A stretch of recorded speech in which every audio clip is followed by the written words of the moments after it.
Welcome to Hope and Heresy, Life on the Religious Left, where we wrestle with contemporary issues using history and theology as our guides.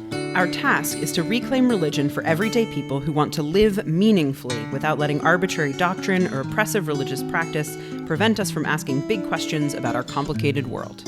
I'm Reverend Sarah Lindsay. And I'm Reverend Peggy Clark, and we're Unitarian Universalist ministers broadcasting from Community Church of New York, here in New York City.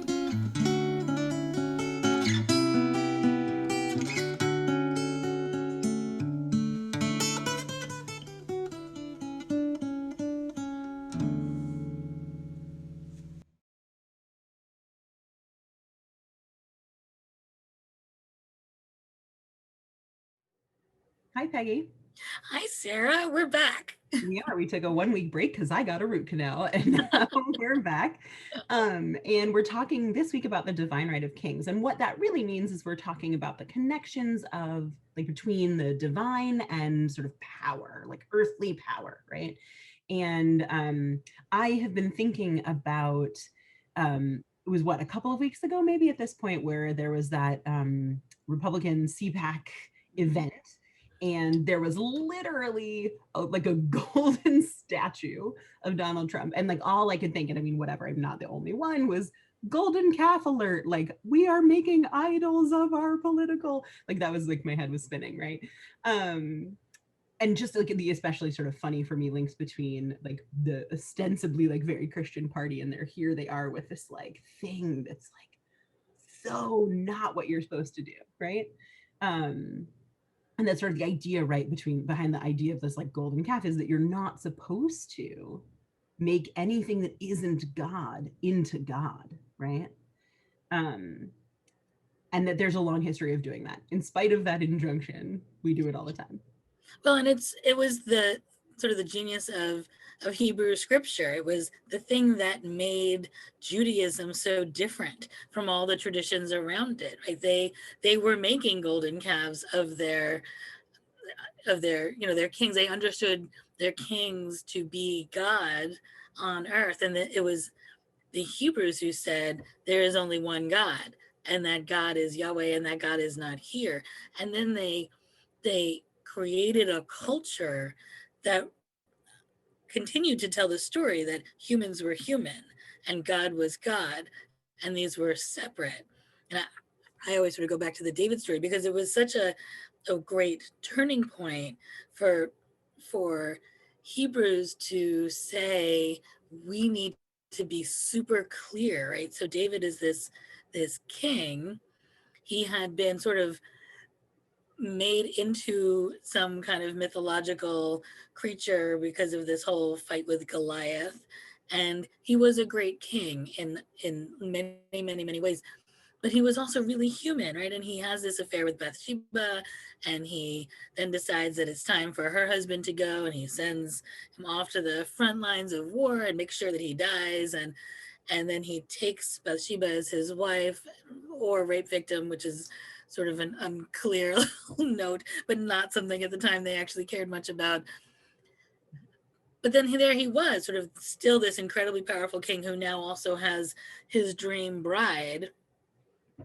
And the prophet Nathan goes to him and says, you know what? That actually was completely screwed up.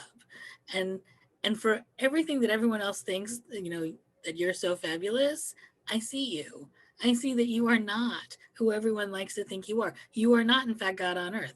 And David repents and wears a sackcloth and ashes. And the story is held up, not because we have this broken king, but because we have clarity around who our political leaders really are.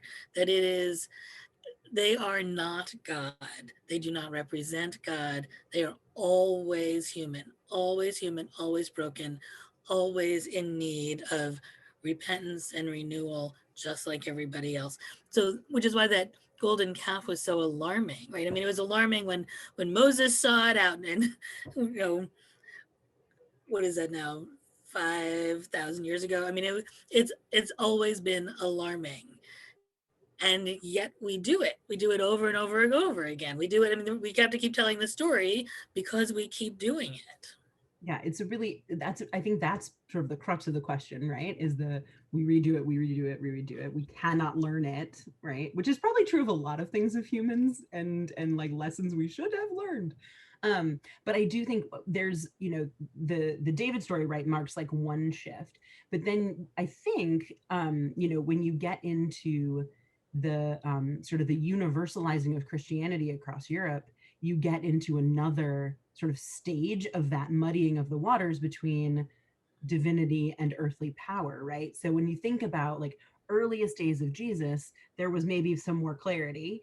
And then once you get Constantine like spreading it everywhere, and you get popes, and you get like the institutionalization of Christianity, Catholicism, Orthodoxy, all of a sudden you start getting again these blurred lines between like what is God's, what is human, what relationship does a king have to God, right? And I think that stuff, we won't rehash the entirety of like papal history, but it's an interesting, like that to me represents a swing back in the other direction again of we're a little confused.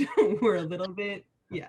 Well, but that was even why they declared that Jesus was God. I mean, right, there was this sort of, I guess, how do you explain to the average Roman why Jesus is important? And the Romans had man gods all over the place. Like that was part of their understanding of the world.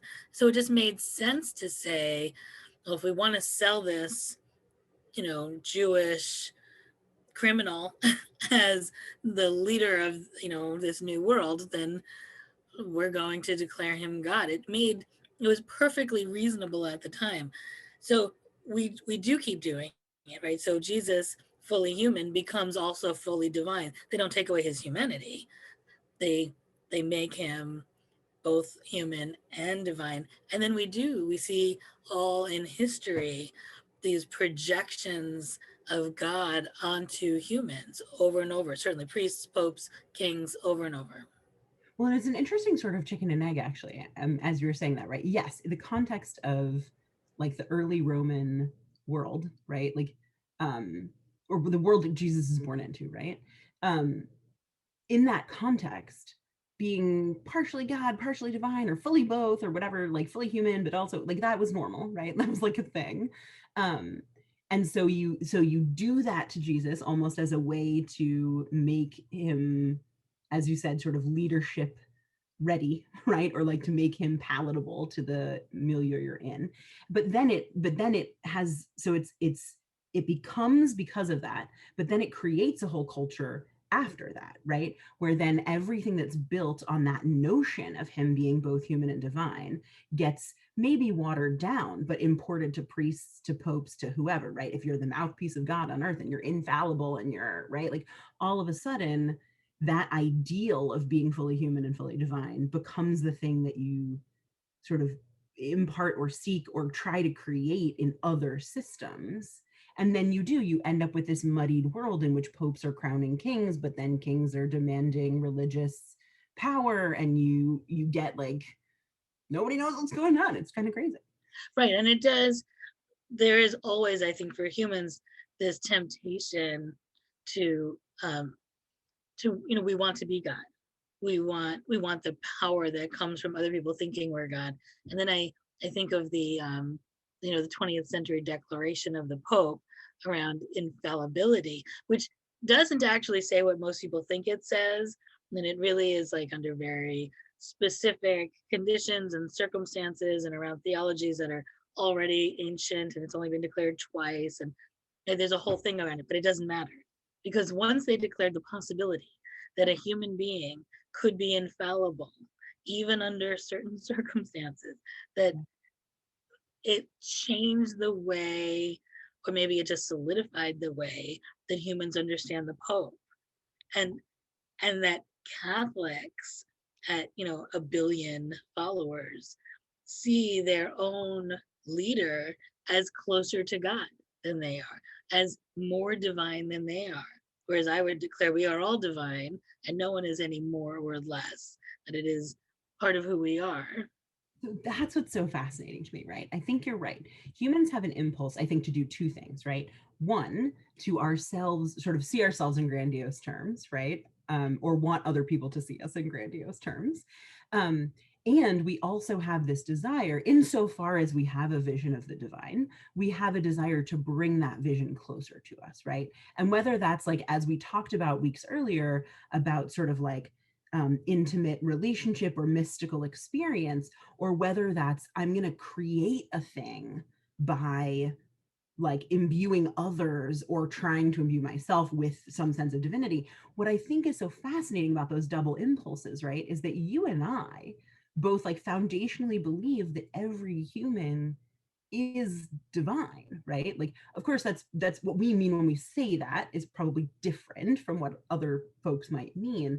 But the idea that somehow in order to embody divinity or to access it or to get close to it, you have to go through all of these machinations rather than just like living into the truth that is everyone's divinity, right? It's an interesting, it's like we make more work for ourselves, right? And make it more complicated than it has to be. And then it was, frankly, by many traditions, sort of actual theology, right? But I think that the divinity that you and I know that we participate in isn't the power that most people wish they had. I think when people think about the divine, what they want is power, right? From the simplest, I want the parking spot, to the most complicated, please take this cancer away from my child. That there's, we want power and we want to access power, and we're fascinated by power. And so the divine you and I are talking about is really like this wave of love that holds all things together. And that's not as enticing. Right, which is very different from like wealth and political Right. power. And yeah, Right. it's true. But it's interesting because when I think about the exercise of power, even couched as divine power, it feels, to me that inevitably, and I'm not going to say anything new, but inevitably that power is divisive, is destructive, is counter the efforts of creation, right? So when we think about all the ways that divine power made manifest on earth through theological gymnastics and mental gymnastics is then employed in the service of oppression, right? If you think about missionizing, you think about doctrine of discovery, you think about all of these ways that we use the divine to try to excuse or explain or justify human damage, right? um and it gets back again then to like, what is the actual principle by which you are creating a vision of the divine, right? Like, or accessing an expression of the divine, right? Are you coming at it from a place of divinity is about creation and life, or divinity is something I don't get to define at all, which like obviously sociologists of religion would be like, that's silly, of course we do. um or is it the divinity is like, is power and destruction and possibly creation, but it's all, you know what I mean? Well, and how much of all of this is just a big guess? Yeah, well, I mean, that's what I would say, right? Ultimately, it's all just humans trying to access. We move through the world with this feeling of something, and we try to define it, right? We try to express it and define it, and human words are limited, right? So all of our attempts to define the divine and as an extension of that to access it and bring it close, all of those are entirely limited by our human language understanding, capacity for scope, right?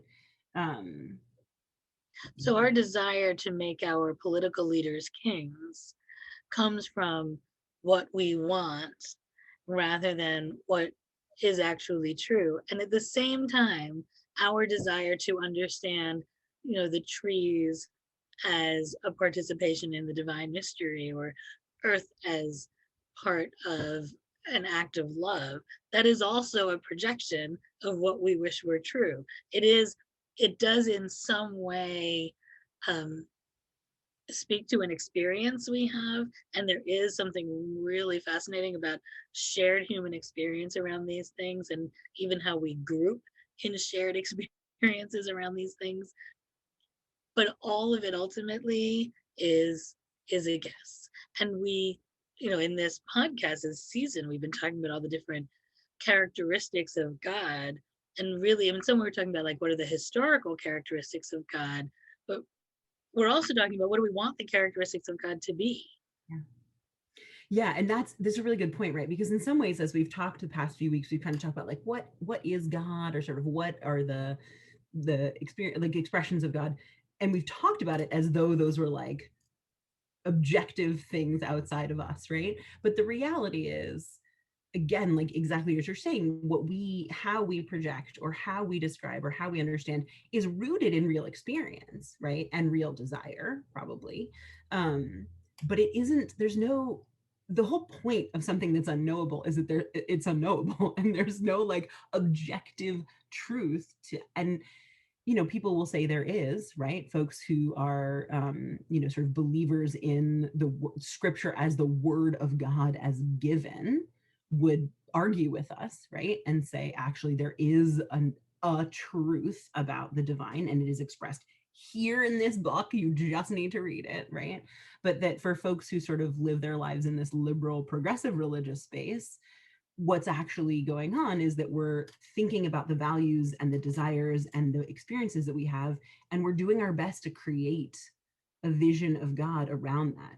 I mean, I fundamentally think, though, and we talked about this in maybe the episode that was about like how you test what you're called to, right? Like, how do you know if what you're called to is divine or, destructive, right, bad or whatever. And I was just about to say it, right? For me, the point is the contrast of like creation and destruction, that I actually fundamentally believe, and I know it's not an objective truth, but I fundamentally believe that God, whatever God is, cannot be a participant in, like, intentional participant, right, in harm, destruction, oppression, horribleness, right, for lack of a better word. That's just not a God that I can believe in, right, based on experience, based on belief, whatever, Yes, and I totally agree. And yet there's an impulse around revenge, around when I mean, I think of like Trump as a golden calf, and this idea that like someone is going to make it all right for us, and there is this desire for, we project it onto God, and then we project it onto our leaders to create justice. That it will be a constructive, powerful, even loving force when I get the job I want, when I get the healthcare I want, like whatever those things are. And then we create we want it so badly, we start to really believe it to be true. And we create these sort of messianic figures. We create them out of our political leaders over and over again. I would argue we create them out of celebrities, maybe out of athletes, and and what a celebrity is for you, right? I mean, for me, Greta Thunberg is a celebrity, right? And I have to be careful to remember that she is a, what, 16-year-old girl who's like just, you know. So you want to go back to the beginning of what you were talking about, right? Which is the notion that like people do genuinely view, like, if I get this job, it will be like a creative thing in the world, right? Like it's viewed as a sort of positive thing. What I think, this is again where the human limitation piece comes in for me, right? Like that if we cannot recognize our limited capacity to understand the impact of things, right? So we talked about this before about like how if folks are like, well, I survived, so God favors me, right? Like what does that mean about everyone else? So if I can't see that like I get this job means other people don't get this job, and that has nothing to do with God, right? Like that there's something, again, it's the sort of the limited way that we live and move. It's very self-focused. It cannot, we sort of can't, I think, hold everything all at the same time. It's too hard. but that we then ask our God or our divinity to only hold certain things at the same time, right? That's that when we put our limitations onto the divine, right? Or our impulses, right? So this is why I always there's that reading that folks always do at weddings, right? Like love is patient, love is kind, or whatever. And when my cousin was getting married, I wrote like a riff on this, and I was kind of like, love is not always patient, because people read it at weddings as though it's talking about human love. Like the perfect human love is patient and kind and never, and like that terrible movie Love Story, love means never having to say you're sorry, right? Like hate that. Like, but this idea that like this perfect achievable human love, but that's not the point. The point is that's describing a divine love that humans attempt to emulate, but we fail inevitably, right? And so this, I think I get all animated when I think about the ways that we like we get confused about what the divine is capable of versus what we're capable of, right? And it goes both ways, right? So when we think that we're capable, or we want our leaders to be capable of what the divine is capable of, right? And when we want the divine to be limited by what we're capable of, right? That both of those are moves that end up, you know, not great. You're reminding me of our eternal narcissism. But Mhm. that letter that Paul wrote to the church in Corinth was really, they were infighting. I mean, what he was trying to do was straighten them up, and it was really like, this isn't how we're supposed to behave, and we're supposed to be kind of mirroring something that's bigger and more wonderful than the way that we're actually acting right now.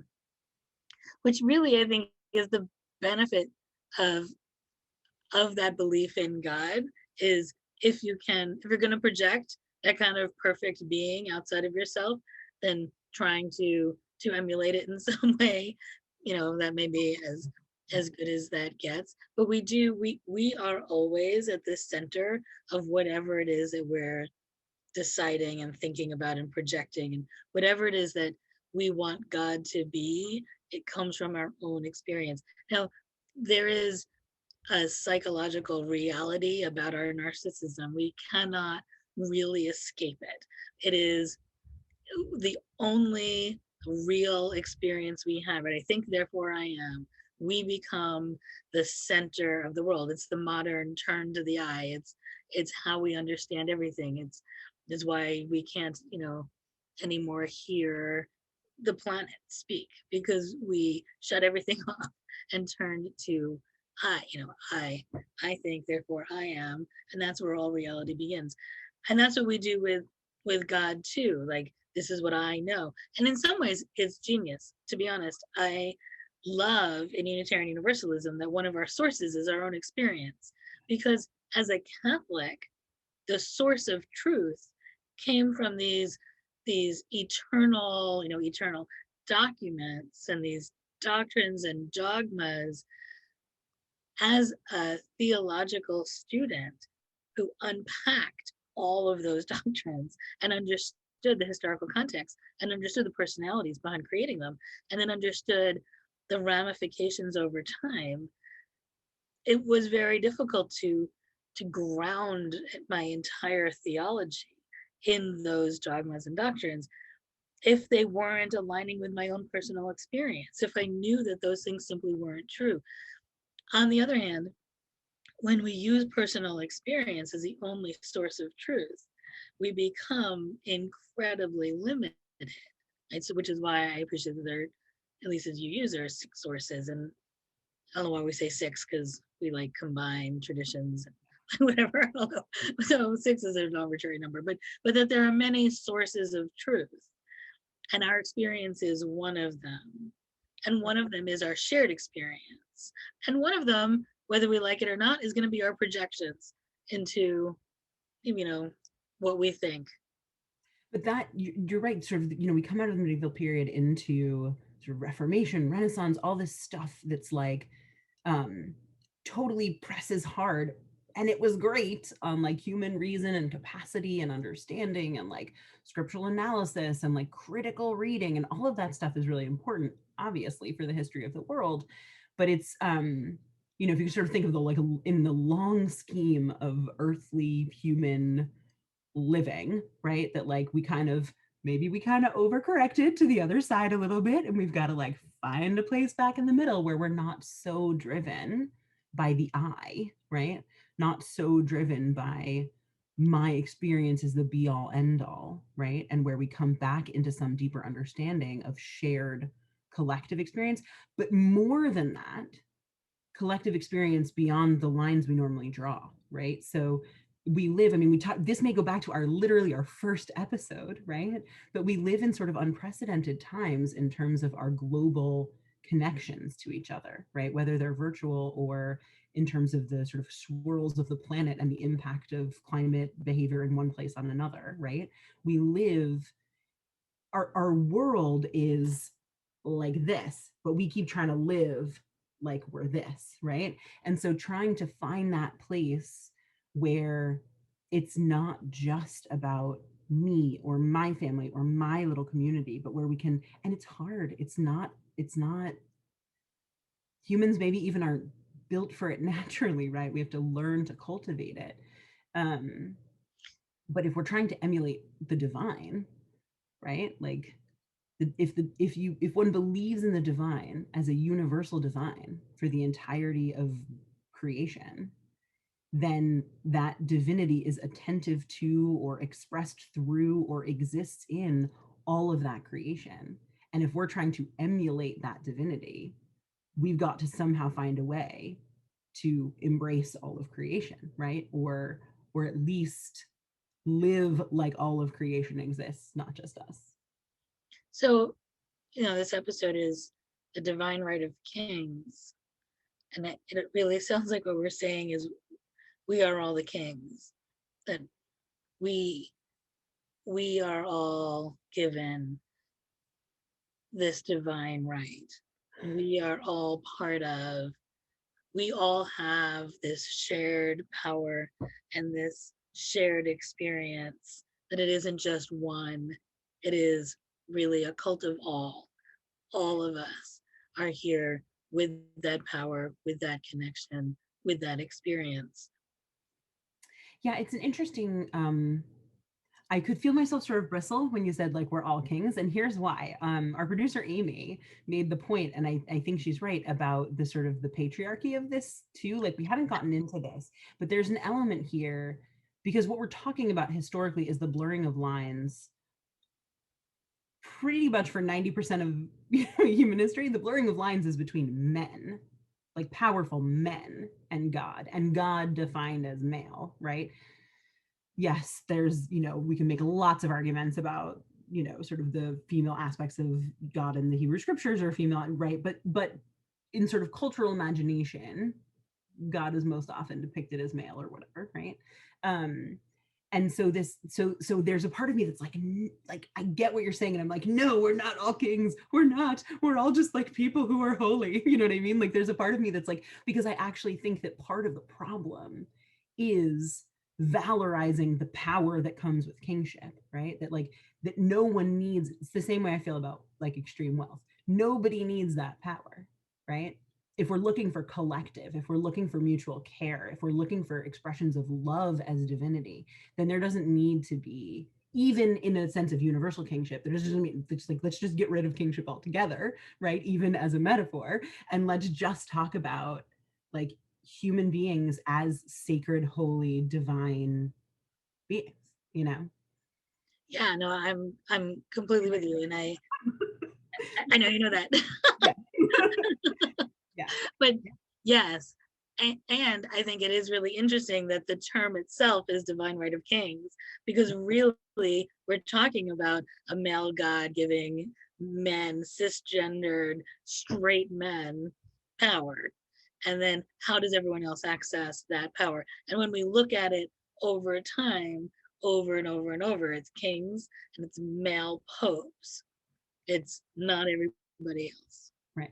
Well, and that brings us right back around to this, golden statue of Trump, right? And like what happens is, it totally like what happens is we make our cishet, usually white men into kings, and then we we sort of make them infallible, or we make it so that anything they do, right, Right. if you're in favor of them, right, if you're a supporter, anything they do, no matter how egregious or antithetical to everything Jesus or the divine stands for, right, it's okay because they're the golden king, right? And so it's a really it's a fascinating twist of our sort of theological and psychological brains to be like, the importance of divinity is so real that I'm going to like turn you, king, into a divine character, but then I'm not going to hold you accountable for anything, because once you're divine, you can do whatever you want, and nobody's going to, right? Which then again is the David question, right? So what does it mean to keep a check on that impulse, that human impulse, to make divine kings, right, to let people get away with stuff if we think of them as, you know. Well, it's a question of who is our Nathan, Right. right?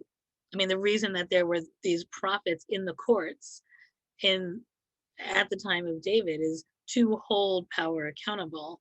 Who holds power accountable today? And I would say it's the press. But I'm watching it happen with Andrew Cuomo right now, right?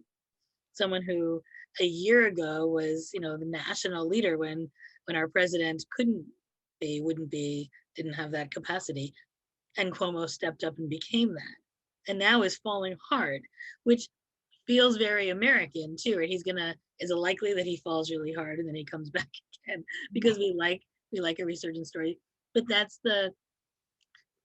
is, I think, part of what the scripture is telling us. It's, you can hold these people up as long as you're willing to take them back down again, because they are not God. Yeah, it's interesting what you said about a resurgence story, right? Like I think about that a lot, and I think about the ways that who that's accessible to is white men, right? I think about like Hugh Grant and like all sorts of other white men who have like fallen from grace, and then all of a sudden they just give it like a year or two and everyone will forget and you can come right on back, right? But that kind of grace is not actually accessible to everyone, right? Which goes back to this question of who gets to become divine, Right. right? In our society, like So, divine has to experience redemption, right? right.